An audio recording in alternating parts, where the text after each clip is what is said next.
Bonjour, bonjour et bienvenue dans le podcast Wake Up, Rise Up and Shine, le podcast qui accompagne les femmes à vivre une vie radicalement libre et choisie. Je suis Christine Levicki, coach, entrepreneur, maman et femme qui ose briller sans retenue ni délai. Je suis l'auteur de plusieurs best-sellers dont J'arrête de râler et Wake Up.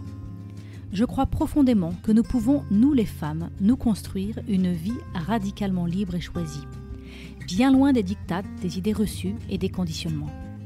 Je crois que non seulement nous le pouvons, mais en plus nous le devons, car nous les femmes avons un rôle à jouer pour influencer l'avenir de notre humanité.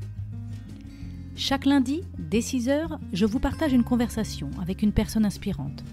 À travers les différents épisodes, je souhaite vous aider, selon vos désirs, à avoir une famille sereine et joyeuse, un métier qui vous fait kiffer, des finances dont vous pouvez être fier, du temps et de l'énergie pour prendre soin de vous et vous amuser, et une sexualité délicieuse et libérée.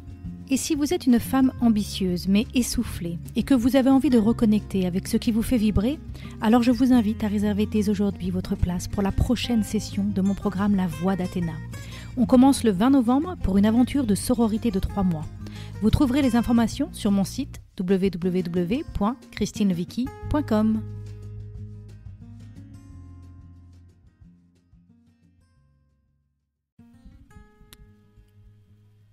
Bonjour, bonjour et bienvenue dans le podcast Wake Up, Rise Up and Shine, le podcast à écouter avant de commencer votre journée. Je suis Christine Levicki, auteure des best-sellers J'arrête de râler et Wake Up, et à travers ces différents épisodes, je souhaite vous partager de nouvelles perspectives. De l'inspiration bien évidemment, mais aussi des actions concrètes pour vous permettre de vivre la vie que vous avez choisie. Aujourd'hui dans cet épisode, nous allons parler d'amour et de relations amoureuses avec mon invitée Nathalie Lefebvre. Nathalie est journaliste, coach et auteure et elle dirige Radio Médecine Douce depuis 10 ans. Et d'ailleurs, c'est comme ça que j'ai eu la chance de la rencontrer lors des interviews qu'elle m'a accordées. Nathalie se considère aussi comme une chef d'entreprise inspirée.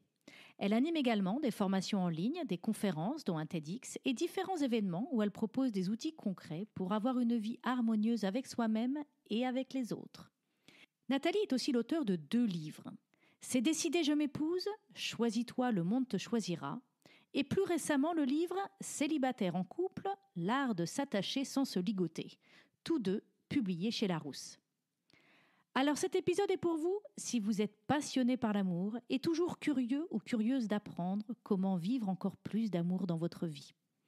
Vous vous sentez parfois enfermé dans des schémas relationnels qui finalement vous étouffent. Vous avez envie d'inspiration et d'audace pour oser aimer sans limite. Dans cette passionnante conversation, nous aborderons les points suivants. En quoi toute histoire d'amour doit d'abord commencer par l'amour de soi ? Qu'est-ce que la souveraineté intérieure et comment apprendre à oser incarner pleinement notre vie ?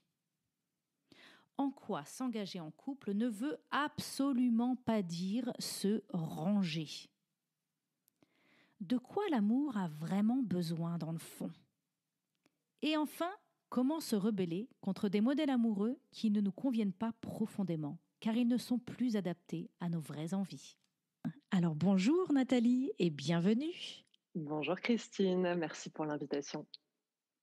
Alors la toute première chose qui m'intéresse, c'est de savoir d'où te vient cette passion pour le sujet de l'amour.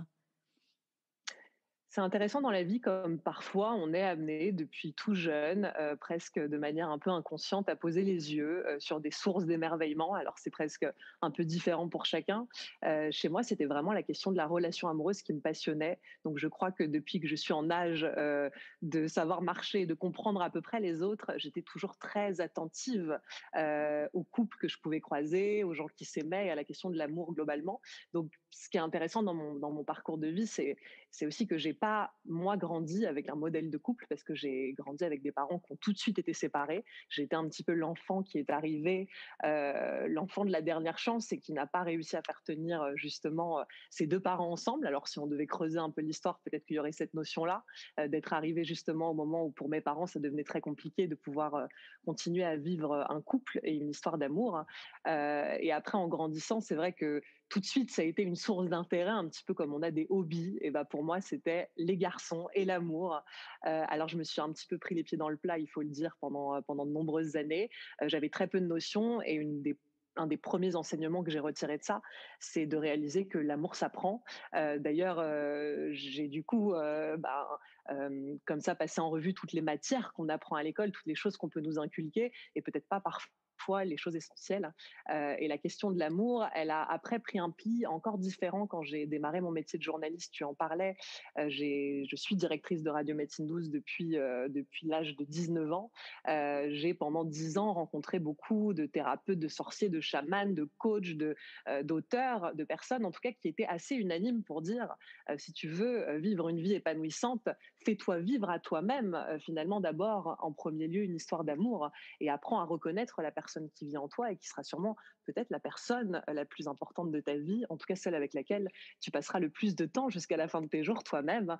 Et donc, c'est vrai qu'à ce moment-là, je réalise avec fracas que l'amour que moi j'avais toujours attendu de l'extérieur, que j'avais basé sur mes rencontres extérieures, c'était peut-être quelque chose qui devait naître en moi. Donc à ce moment-là, j'avais 23 ans, je reçois ce message-là de la vie et je me mets à entreprendre le chemin qui a, je crois, bouleversé le plus mon existence, celui d'apprendre à m'aimer, qui a donné naissance ensuite à un livre que tu as cité, C'est décidé, je m'épouse, et qui a fait suite sur un livre voilà, qui parle du couple, célibataire en couple.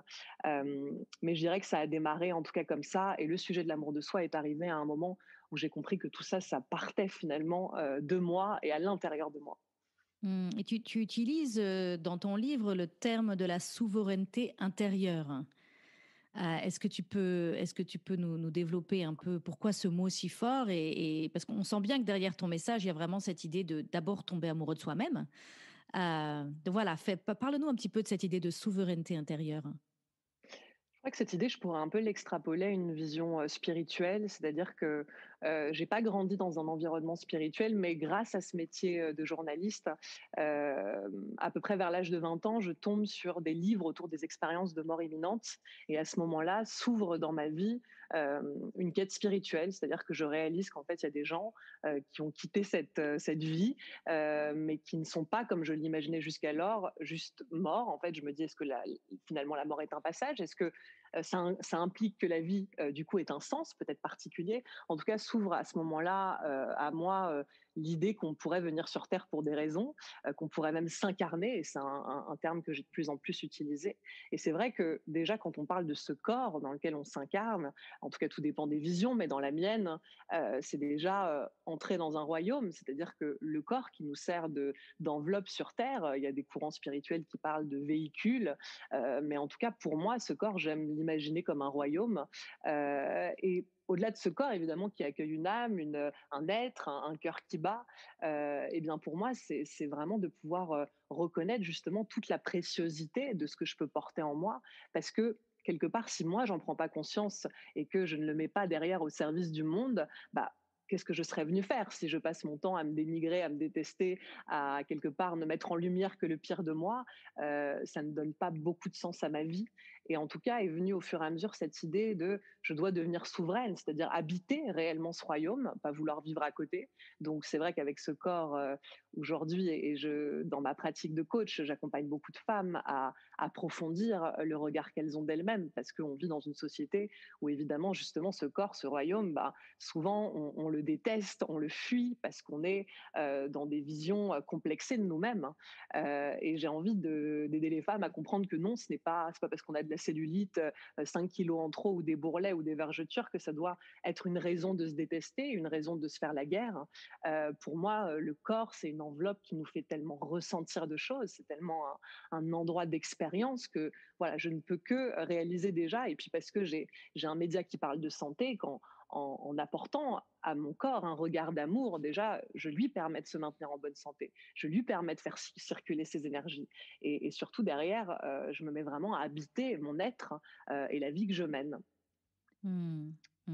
Ce que j'entends dans ce que tu me dis, là où ça résonne en moi, c'est cette idée que parfois en amour, on cherche chez l'autre, en fait, le fait de combler nos manques. En fait, comme nous, on ne s'aime pas, on va chercher la validation de l'autre ou le regard d'amour de l'autre pour combler, pour masquer, euh, oui, c'est ça, pour combler, pour masquer un manque d'amour intérieur, un manque d'amour personnel.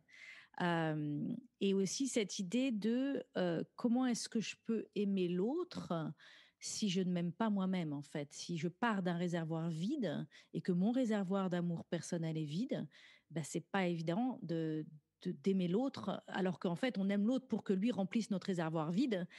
Tu comprends ce que je veux dire? C'est ça, c'est presque un amour un peu égoïste. J'ai besoin d'un déménageur de souffrance, donc viens chez moi dans mon intériorité non habitée pour m'aider à déménager ce que je n'arrive pas à trier toute seule ou tout Mhm. seul. Donc il y a un petit peu cette notion-là.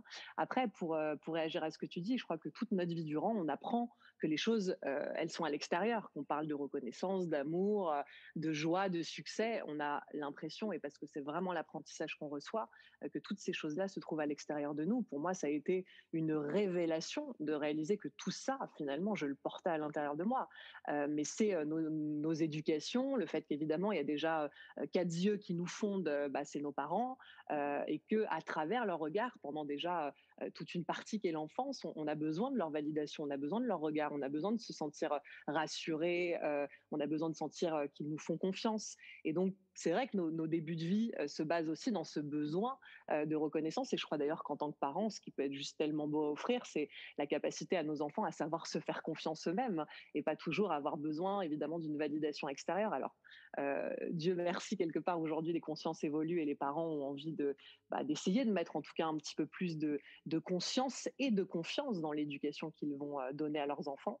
Moi, j'ai grandi avec une maman qui avait peur de me dire peut-être parfois des choses trop encourageante pour pas, entre guillemets, que je prenne la grosse tête. Il y avait peut-être un petit peu cette Mhm. chose-là à mon époque. Aujourd'hui, ma maman a plus de 70 ans, donc c'est aussi évidemment une autre génération. Mais je crois qu'il y avait parfois cette crainte pendant très longtemps de pas trop valoriser nos enfants parce qu'on voulait pas Oui. voilà, qu'ils deviennent des êtres imbus d'eux-mêmes. Je parle souvent, donc moi j'ai écrit le livre Wake Up, 4 principes fondamentaux pour arrêter de vivre sa vie à moitié endormie. Et le premier principe, c'est oser être brillant.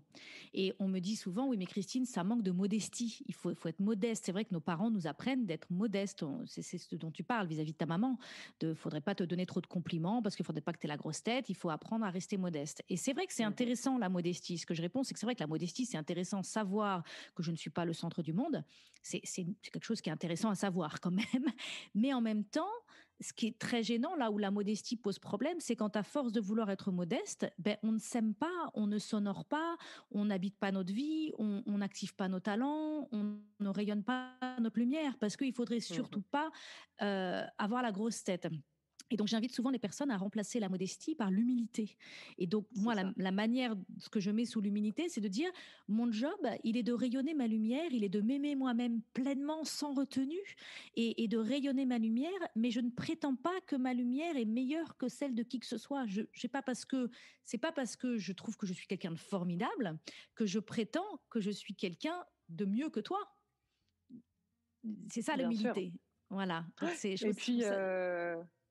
non, puis tu sais, on se demande jamais pour les autres si on les aime trop. C'est intéressant parce qu'avec soi, quand on parle d'amour de soi, on pourrait imaginer, mais ça va jusqu'où en fait l'amour de soi? Est-ce on peut trop s'aimer? Est-ce qu'on peut ne pas assez s'aimer? Mais moi, je me pose pas la question de est-ce que j'aime trop ou pas assez mes amis? Est-ce que j'aime trop ou pas assez mes parents? Est-ce que j'aime trop ou pas assez mon mari? Je les aime en fait. Et pour moi, l'amour, c'est pas se demander si c'est trop ou pas assez, c'est juste de l'amour. Moi, je trouve qu'on devient même beaucoup plus humble quand on est capable justement déjà de devenir responsable, hein, parce que quelqu'un de mal dans sa peau, quelqu'un qui se sent frustré par la vie, quelqu'un qui se sentirait victime, et quelqu'un qui vient aussi drainer auprès du microcosme qui l'entoure, voilà, des choses qui font pas forcément, qui ne portent pas ni lui ni les gens qui l'entourent. Et je rencontre beaucoup de gens qui, en effet, sous couvert de modestie, vont te dresser une liste interminable de défauts et ne ne savoir ressortir que quelques qualités d'eux-mêmes. Mais finalement, pour moi, si tu n'as pas conscience de ce qui est beau en toi, si tu n'as pas conscience de ce qui est brillant en toi, comme tu le disais si bien, ou de ce qui est talentueux en toi, et puis après, évidemment, il y a beaucoup de choses qu'on développe avec l'expérience tout au long de notre vie, mais on a des choses qui vibrent en nous depuis le départ. Et si on n'est pas capable déjà d'apprendre à se connaître et de savoir fonctionner avec soi, pourquoi demande-t-on au monde entier de le faire à notre place, en fait, justement.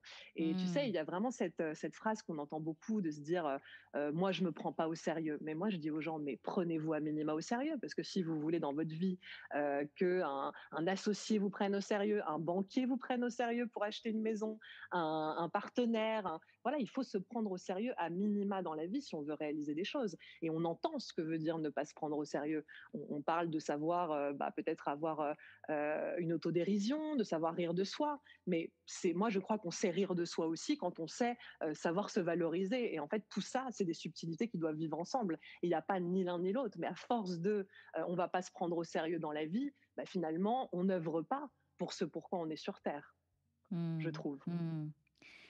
Oui, puis je crois aussi que connaître ses talents, connaître sa beauté, connaître ses forces, et vraiment se célébrer et vivre cette souveraineté intérieure, comme tu le dis si bien, euh, moi je trouve que c'est aussi très puissant de faire ça et en même temps de savoir là où on n'est pas bon, de connaître nos faiblesses et d'être très très clair sur Mhm. là-dessus je suis super bonne et là-dessus je suis pas bonne et donc on prétend pas être tout, être parfait. Je trouve que vivre sa souveraineté intérieure c'est aussi ça, c'est être en paix avec, avec nos limites, être en paix avec nos faiblesses, être en paix avec les choses pour lesquelles on n'est pas bon, et être OK avec ça, et s'aimer pour nos forces, mais aussi pour nos faiblesses, et être aussi dans notre puissance et dans notre vulnérabilité. Complètement. Et puis, c'est vrai qu'on a quand même 8 milliards d'individus sur Terre, donc on a besoin, même quand on devient chef d'entreprise, de faire appel aux talents des uns et des autres. Il y a des choses qu'on a du mal à faire soi, pour lesquelles on n'a pas forcément une facilité ou un talent inné. Je trouve que l'idée, si chacun se mettait au contact de ses talents et de ce pourquoi il vibre d'ailleurs, parce que c'est ça aussi, c'est que quelque part, nos métiers, pour moi, doivent nous apporter le sens, en fait, et une forme de sens de pourquoi on œuvre, pourquoi on se réveille le matin.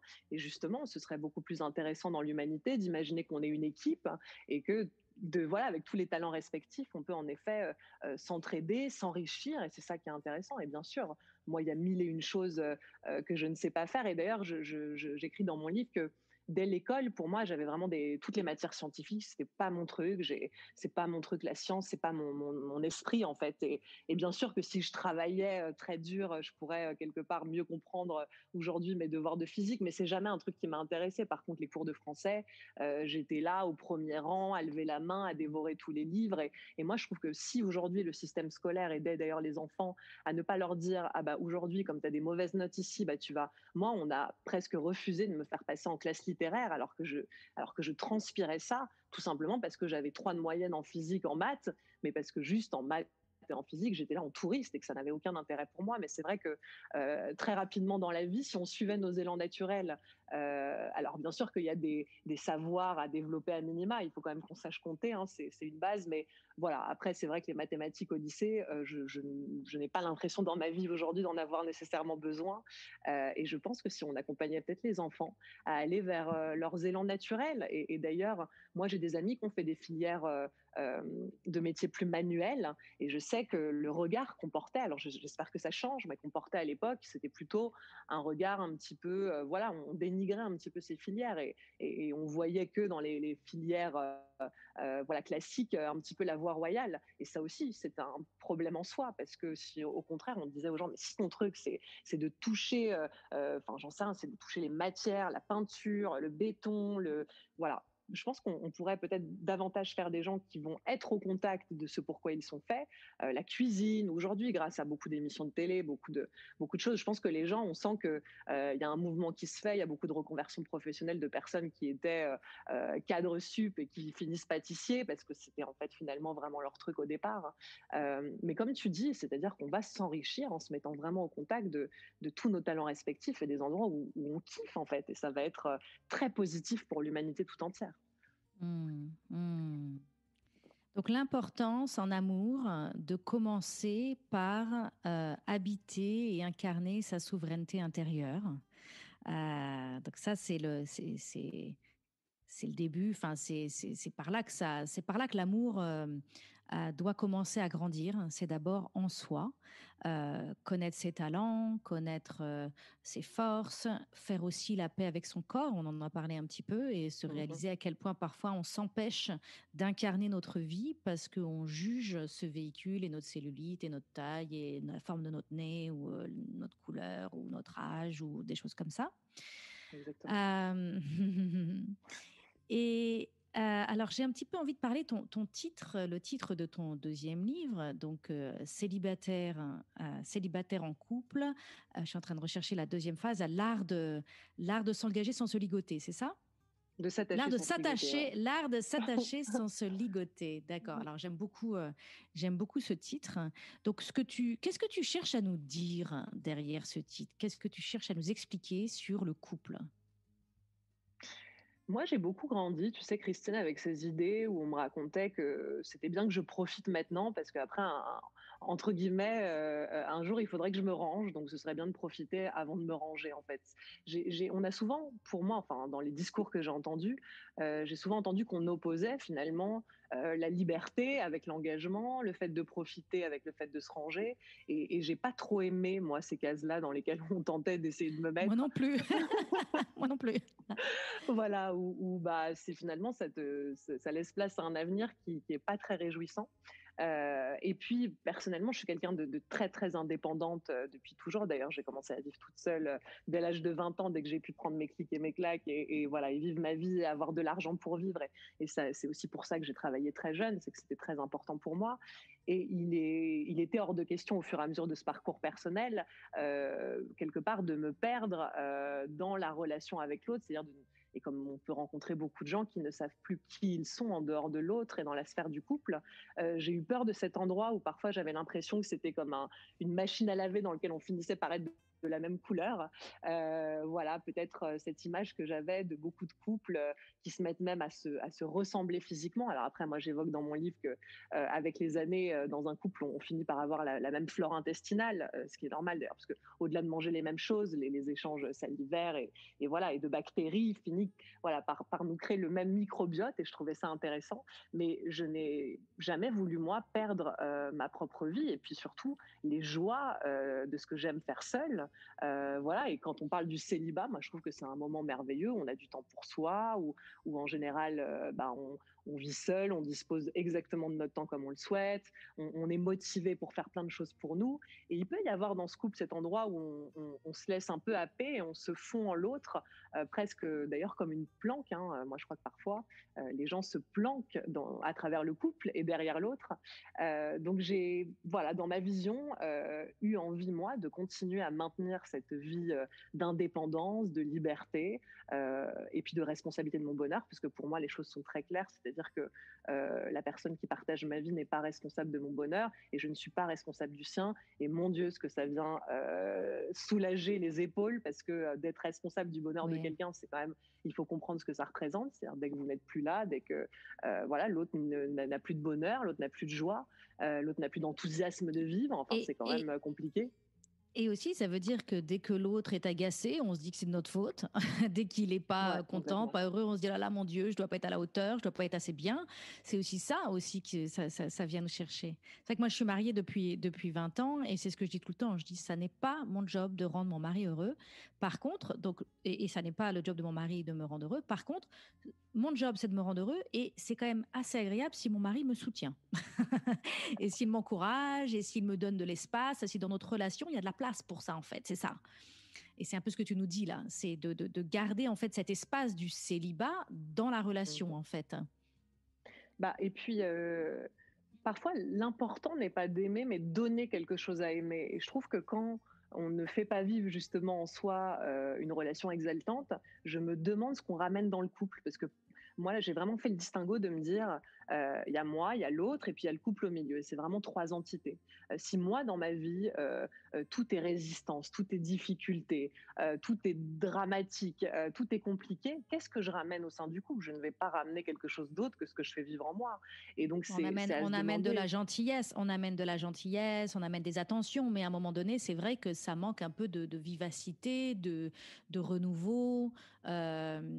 Tu parles, hein, dans ton livre de cette notion dont Esther Perel parle beaucoup, cette notion de dans un couple, on a besoin d'avoir l'amour, la tendresse, mais on a aussi besoin d'avoir la nouveauté, l'aventure. L'aventure. Mmh, Voilà, c'est ça. on a besoin de ces deux facettes. Moi, j'appelle ça aussi le dilemme impossible à résoudre, mais qui, moi, me passionne et me fascine dans mon couple. C'est le dilemme du love et du lust. Et c'est vrai que l'amour, quand on est en amour, quand on cherche une relation amoureuse, et tu le dis dans ton livre, hein, tu dis quand on cherche une relation amoureuse, on cherche à avoir de la stabilité. Quand on se marie, voilà, on se dit voilà, pour la vie, jusqu'à la fin, pour toujours. Du coup, parfois on achète une maison, on prend un emprunt sur plein d'années, on élève des enfants. Donc tout ça, c'est des engagements dans la durée où on se dit bon, on va rester ensemble longtemps, quoi. Donc on peut compter sur l'autre et quelque part, il y a quelque chose de très important là-dedans parce que quand on est en sécurité, bah, du coup, on peut se détendre un peu et il y a quelque chose qui peut se vivre dans cette sécurité. Donc ça, c'est super. Complètement.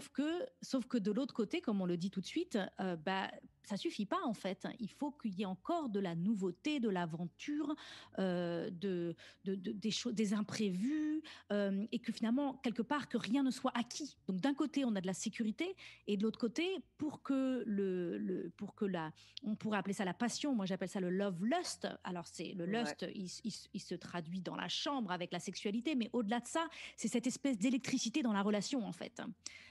Cette tension, qui est une tension hyper riche, en fait, dans la relation, qui finalement arrive quand on est un peu en danger, quand rien n'est acquis, quand il y a de la nouveauté, quand on ne sait pas, en fait, ce qui va se passer. C'est ça. Est-ce que tu peux nous Et quand parler un tout peu de d'un ça? coup, ouais, puis quand tout d'un coup on s'appartient pas en fait, ou on s'appartient moins. Moi déjà je trouve qu'il y a quelque chose de très important, en tout cas moi dans le couple que je peux former, c'est l'importance du manque. C'est vraiment de savoir mettre de la distance.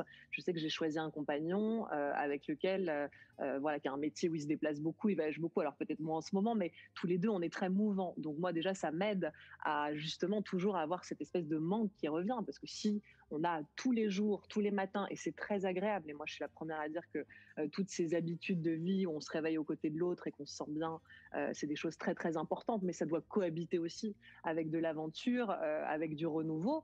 Et le manque est quelque chose qui vient déjà recréer du désir. Et donc c'est vrai que voilà, de savoir se séparer, c'est-à-dire parfois à des moments de savoir prendre un petit peu de distance pour mieux se retrouver. Je trouve que c'est quelque chose d'important. Alors, pour moi, l'autre ne nous appartient jamais. Après, il peut y avoir dans l'amour cette sensation de, on s'engage, donc on crée une famille, il y a une entité en fait commune. Mais en soi, c'est vrai que pour beaucoup de gens, il y a tout ce chemin à faire justement pour qu'on cherche à s'appartenir. Et derrière, une fois qu'on s'appartient, est-ce qu'on désire quelqu'un dont quelque part voilà, on a la primeur et dont on a l'impression qu'il Mm. nous appartient. Donc, en fait, on peut même se Alors, tirer une balle dans le pied dans cette espèce de piège un peu de vouloir s'appartenir, un espèce de piège de la familiarité. On veut que l'autre soit si proche de nous et en même temps, c'est quand il est de nouveau un peu mystérieux qu'il vient recréer, comme tu le disais, du désir. mmh. Mmh. Alors ça, j'aimerais bien qu'on parle un petit peu de ça. C'est vrai que moi, du fait que je vis en Californie et que mes livres sont très connus en France, je me suis souvent déplacée, et notamment sans mes enfants, partir toute seule à Paris, faire des conférences, des stages ou des choses comme ça. Et plusieurs femmes notamment, m'ont dit, mais ton mari te laisse partir. Donc déjà, c'est rigolo, ça fait très ancienne Ouais. époque quand même, c'est rigolo. Mais qu'est-ce qu'il y a derrière ça, en fait? Ce qu'il y a derrière ça, c'est dans la relation, je pourrais avoir peur que l'autre parte parce que qu'est-ce qui pourrait se passer? Est-ce que l'autre pourrait rencontrer quelqu'un de mieux que moi? Est-ce que l'autre pourrait s'habituer à vivre sans moi et réaliser qu'en fait il est OK à être sans moi? Et moi, c'est souvent ce que j'ai réalisé en fait. Quand je suis seule, je suis OK en fait. Et donc ça, c'est intéressant de se dire à quel moment parfois on s'enferme, on s'attache Mhm. dans la relation plus parce qu'en fait on est animé par des peurs, hein, plus que parce Complètement. qu'on s'aime. C'est pas parce qu'on s'aime qu'on C'est pas veut de toujours l'amour, être hein. ensemble. Voilà, c'est pas de l'amour. Donc, est-ce que tu peux parler un petit peu de ça? Bah, en plus de ça, c'est intéressant parce que ce risque de pouvoir rencontrer une autre personne qui nous fasse battre le cœur, alors déjà en soi, je crois qu'on en rencontre plein, des gens qui font battre notre cœur à plein de niveaux, les rencontres intellectuelles qu'on peut faire. Enfin, moi, j'ai des rencontres tout aussi fulgurantes que la rencontre amoureuse que j'ai pu faire justement avec mon mari aujourd'hui. Donc, c'est déjà partir du principe qu'il y a plein de sources Ça, c'est d'amour génial. C'est et génial de savoir d'émerveillement ça. Ouais, quelle à richesse. travers la rencontre. Et puis, de toute façon, j'ai envie de dire qu'on peut. Enfin, c'est-à-dire que c'est pas, on n'a pas une assurance en restant toujours l'un avec l'autre que l'autre à un instant T, en allant chercher le pain, ne rencontre pas une personne avec laquelle, voilà, tout d'un coup, il a un coup de foudre et il n'y a pas d'assurance à ça en fait. Ça, de toute façon, quand on prend entre guillemets le risque d'être aux côtés de quelqu'un, une histoire d'amour, mais c'est comme la vie en fait. Chaque matin, on se réveille, on peut prendre le risque de mourir en vivant. Donc, quand on aime et quand on vit une relation, de toute façon, est-ce qu'on a l'assurance de ce sera ad vitam aeternam et jusqu'à ce que la mort nous sépare? Non. Et je pense qu'il vaut mieux quand justement si ben, les deux partenaires sont plus tout à fait en phase à des moments de vie et puis que l'un des deux rencontre une personne. Alors, moi, ce que je conseillerais aux gens, c'est déjà une histoire d'amour. On peut rencontrer des hivers, on peut avoir des printemps. Parfois, est-ce qu'il ne vaudrait pas mieux euh, dans une tierce rencontre, imaginons, vivre ce qu'on a à vivre avec une personne qui croise notre chemin, euh, pour voir ce que ça fait, et après décider là-dessus de est-ce que j'ai envie de quitter le couple que je fonde depuis 10 ans, 20 ans, justement. Mais il y a des fois où c'est non, il y a des fois où juste on avait besoin d'aller voir à côté ce qu'il y avait, comment ça allait être, qu'est-ce que ça allait nous faire ressentir. Et finalement, la première chose qui nous vient après, c'est l'envie de retourner dans le couple qu'on a fondé, qu'on a nourri. Donc il y a ça aussi. Moi, je pense qu'il y a plein de périodes dans un couple, la venue d'enfants, voilà, où parfois, ça dépend de chacun, mais on peut avoir du mal à se réajuster, on peut avoir du mal à retrouver un équilibre. Et c'est vrai que j'ai beaucoup employé les métaphores saisonnières, parce que je trouve que l'amour, c'est ça. Il y a un sage qui dit que si les ignorants voyaient des arbres en plein hiver et qui n'avaient jamais connu le printemps, ils couperaient tous ces arbres en imaginant jamais qu'à un moment donné, en fait, l'arbre va refaire des feuilles. Et l'amour, c'est ça, parce qu'il y a des fois, on a l'impression que ça peut durer, qu'on peut être dans un hiver qui est un petit peu difficile, mais voilà, moi je crois que c'est pas nécessairement un moment où on a à baisser les bras, à quitter la relation, et que de toute façon, oui, il y a des gens qui peuvent croiser notre chemin, nous émerveiller. Moi je dis aux femmes, vous croisez un mec qui vous fait un clin d'œil dans la rue, que vous trouvez charmant, vous regardez ses fesses, vous rentrez chez vous, bah, vous avez envie de sauter sur votre mari, et ce n'est que positif, et c'est pas quelque chose de négatif. Au Hmm. contraire, d'utiliser les autres qui sont des sources de désir. Et d'ailleurs, je pense qu'on peut redevenir nous-mêmes une source de désir pour l'autre quand on est une source de désir dans le regard de personnes qu'on peut croiser. Enfin, Carrément, voilà, carrément, j'ai carrément. un Il n'y a mari rien qui de monte sur tel. scène. Voilà, Hmm. quand je le vois sur scène, forcément, les regards posés sur lui. Et ça vient créer quelque chose. Et c'est même très positif pour notre couple.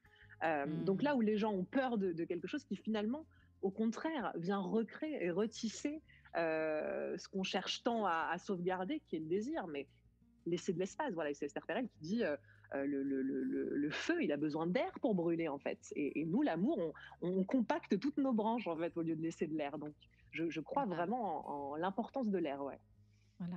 Et alors, on va nommer le mot dont on parle depuis tout à l'heure, mais c'est le mot de la jalousie, Oui, et de vraiment comprendre qu'en fait, on croit que c'est une preuve d'amour d'être jaloux. Hein. Il y a des gens qui sont dans des couples et qui pensent que complètement. être jaloux, il est jaloux donc il m'aime, donc il est Ouais. attaché à moi. S'il est jaloux, si elle est jalouse, c'est qu'elle m'aime. Or, en fait, moi, ce que j'ai compris, c'est que la jalousie, c'est un manque d'amour de soi, en fait. C'est pas que je t'aime toi, c'est que moi je m'aime pas. Si je suis jalouse, c'est que je pense qu'il y a un risque. Enfin, je pense que je suis pas assez bien ou je ne m'aime pas suffisamment et donc je suis convaincue Mhm. que quelqu'un d'autre, si je ne m'aime pas, ben c'est évident que tu vas trouver quelqu'un de mieux que moi à l'extérieur. C'est ça. Et Alors donc, déjà, rien que le mieux que moi, tu vois, ça veut absolument rien dire. Qui est mieux, qui est moins bien. On est juste absolument tous différents. Donc de toute façon, ce sera forcément différent. Et moi, c'est ce que je dis même aux gens quand on quitte une relation, tu vois, quand on se sépare, on quitte pas la personne avec qui l'on était, on quitte la relation qu'on fondait à deux. Et parfois, la relation qu'on fonde à deux, c'est plus ce qui nous convient. Donc de toute façon, moi, je pense qu'on est nous-mêmes des gens qui évoluons et qui devenons, peut-être après les années, ouais, des personnes qui avons des évolutions respectives. Et je pense qu'un des enjeux du couple, c'est peut-être de permettre que chacun évolue respectivement et que le couple évolue aussi de manière commune. Parfois, c'est ce qui peut faire peur aux gens. Tout d'un coup, il y en a un qui évolue énormément et l'autre moins, ce qui peut créer un petit peu voilà, plus de distance. Mais en tout cas, clairement, la jalousie qui va un petit peu sous-tendre ce besoin d'appartenance, euh, moi, je pense que dans la jalousie, il y a quelque chose qui est pire encore, c'est-à-dire que ça vient vraiment tuer l'amour à petit feu. J'ai répondu avec la sortie du livre à beaucoup de questions de lecteurs, des personnes qui vont me dire, des femmes, bah voilà, mon mari m'a installé une application sur mon téléphone pour suivre n'importe lequel de mes faits et gestes. Je suis mal à l'aise avec ça. Alors qu'au début de notre relation, j'aimais plutôt sa jalousie, mais aujourd'hui, elle prend une ampleur que je n'arrive plus à accepter.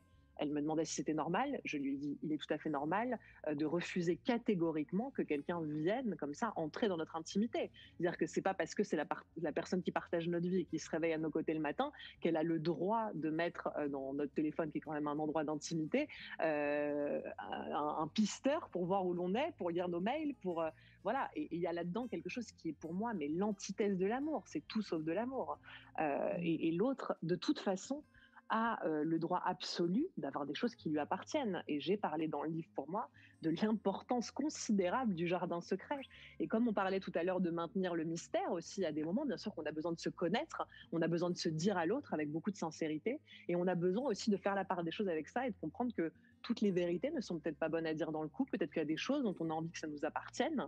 Moi, j'ai même l'impression que d'avoir des choses qui m'appartiennent me font développer une forme de complicité avec moi, c'est-à-dire que j'ai mes trucs à moi, mes secrets à moi, je ne suis pas obligée d'en parler à qui que ce soit, et encore moins à la personne qui partage ma vie. Ce n'est pas un parent, il y a une démarche très infantilisante à aller raconter la vérité Mmh. sur tout ce qu'on a vécu, tout ce qu'on a mangé, comment j'ai pensé, qu'est-ce qui s'est passé, qui j'ai vu, qui m'a parlé. Enfin, c'est extrêmement infantilisant. Le couple n'est pas un endroit où vous revivez justement la systémie familiale. C'est un endroit où il y a normalement ces deux adultes, voilà, qui sont l'un en face de l'autre. Et c'est justement pas prendre cette posture de je raconte bien sagement ce qui s'est passé pour moi. Moi, je crois à l'importance fondamentale justement du jardin secret et de savoir garder des vérités pour nous. Voilà, je crois que toutes les vérités ne sont pas bonnes à dire. Et c'était très important dans ce livre pour moi d'avoir ce chapitre un peu central Mmh. de l'importance du mensonge. Bon, forcément, le titre du chapitre est un petit peu insolent parce que c'était l'objectif, mais l'idée derrière, c'est plutôt évidemment la nécessité pour moi d'un jardin secret, parce que j'ai bien conscience aussi à quel point ça vient créer toujours en l'autre l'envie de nous découvrir en permanence, puisqu'il y a un espace en nous où inconsciemment il n'accède pas. Donc ça vient continuer à créer justement une dynamique positive. Et moi, je trouve ça bien. Il y a déjà des vérités dont on m'a asséné dans des couples que je ne voulais pas entendre. Donc même dans le sens contraire, c'est-à-dire que moi, je veux que l'autre apprenne à me protéger de choses que je n'ai pas à entendre, en fait. Et je crois qu'on fait ça quand on a des enfants. Je crois qu'on fait la part des choses, des vérités qui sont importantes à leur transmettre, et des choses sur lesquelles il vaut mieux omettre de dire les choses. Ben voilà, je pense que cette Est-ce posture-là peut être très favorable en couple aussi. est-ce que tu peux nous donner un exemple, par exemple, de choses que tu aurais préféré ne pas entendre? J'en parle dans mon livre. J'ai un ex on était partis en week-end tous les deux, et qui, après une grosse et violente dispute un soir, est sorti prendre l'air, a rencontré des gens dans la rue. Donc on était à Barcelone, il a fait un peu la fête avec des gens qu'il connaissait pas. Il y avait une très belle jeune femme. Il s'est retrouvé à l'embrasser. Puis au moment où il l'embrasse, il se dit mais faut que je rentre. Je suis avec ma copine ici. Faut que je rentre à l'hôtel. Voilà. Et puis il s'empresse de rentrer.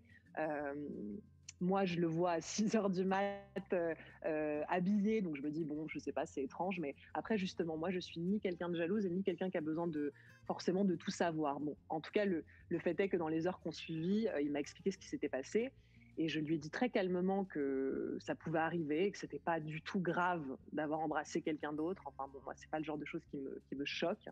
Mais la seule chose, c'est que de l'entendre, c'est pas agréable, en fait. C'est-à-dire que c'est pas choquant en soi, mais moi, de l'entendre et de le recevoir alors qu'on part 4 jours vivre quelque chose en amoureux, voilà. Et je lui dis surtout que la conclusion que tu retires de ça, c'est que tu as envie de me retrouver. La conclusion, c'était pas de se dire finalement je suis pas bien avec Nathalie, puis je vais rentrer à l'hôtel et lui dire que je préfère que ce soit terminé entre nous. La conclusion, c'est j'ai fait une erreur et j'ai envie de rentrer, retrouver la femme que j'aime. Bon, bah, si c'est ça la conclusion, je n'ai pas besoin de savoir ce qui t'a mené à cette compréhension finale.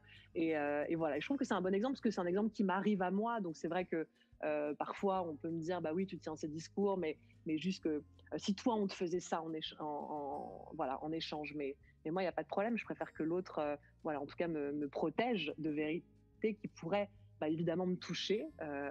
Et surtout qu'ils ne m'appartiennent pas. En fait, ça, c'est sa vérité à lui. Et si son cheminement derrière, c'est de réaliser qu'il est bien avec moi, pourquoi devrais-je savoir ce qui l'a mené à cette pensée-là? Bon, écoute, Nathalie, on arrive à la fin de cet épisode.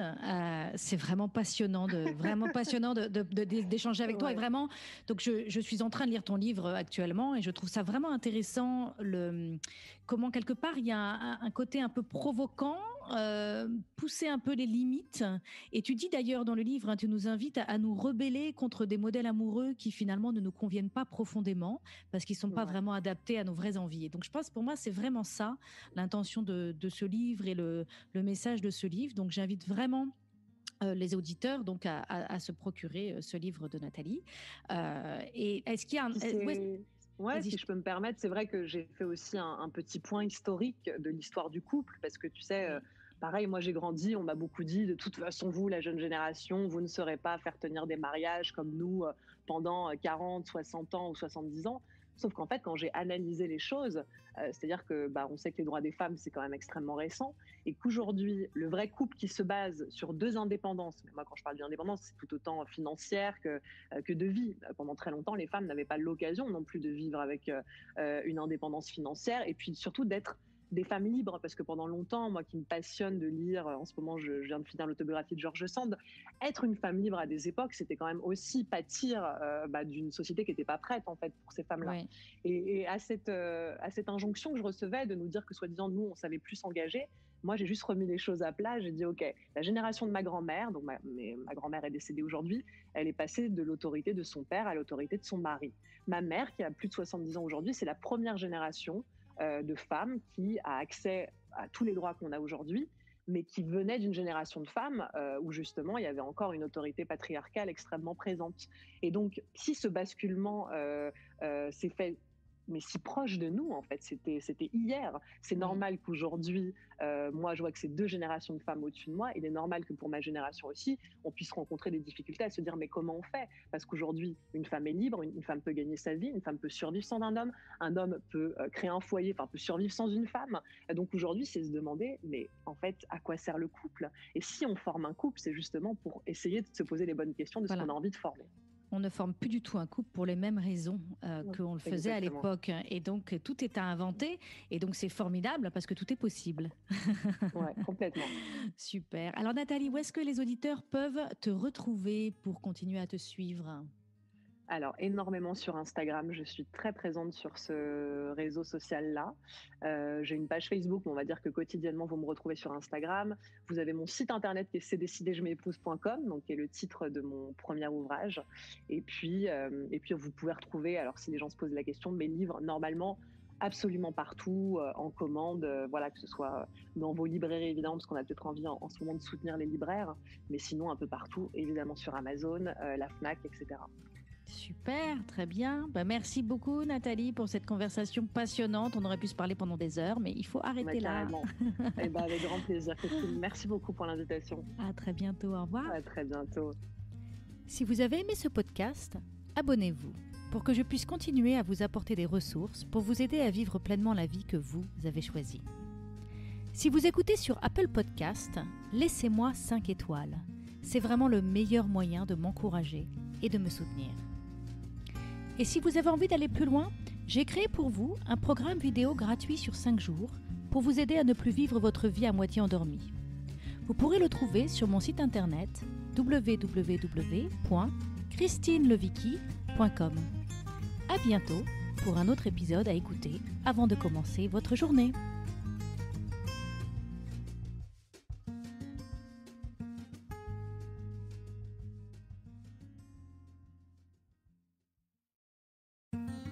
Si vous avez aimé ce podcast, abonnez-vous pour que je puisse continuer à vous partager des ressources pour vous aider à vivre une vie radicalement libre et choisie. Je vous invite à mettre 5 étoiles sur Apple Podcast ou sur votre plateforme préférée. C'est vraiment le meilleur moyen de me soutenir. Vous pouvez aussi partager l'épisode que vous venez d'écouter avec votre entourage si vous pensez que cela pourrait les intéresser. Et si vous avez envie d'aller plus loin, j'ai créé un programme vidéo sur 5 jours gratuit pour vous aider à ne plus vivre votre vie à moitié endormie. Vous le trouverez sur mon site www.christinelevicky.com. À bientôt pour un nouvel épisode.